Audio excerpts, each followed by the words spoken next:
Kaip vakar jūs vedžiausi pasivaikščioti po New Yorką, tai va šiandieną esam Venecijoje.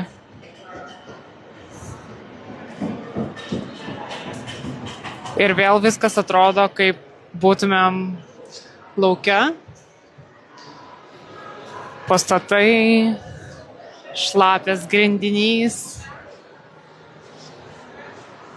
Labai daug žmonių, bet viešbutis labai tvarkingas ir turi labai malonų kvapą. Tai nežinau, ar difuzeriai kokia nors, ar smilkalai, bet iš karto taip prabangiai čia jaučiasi. Ir čia gali pamatyti visokiausių princesių. Masažiuko paslaugos. Ir aišku, čia jau tokia esminė vietelė. Be to matėm ir vestuvės. Plaukė su gondola chebrytė.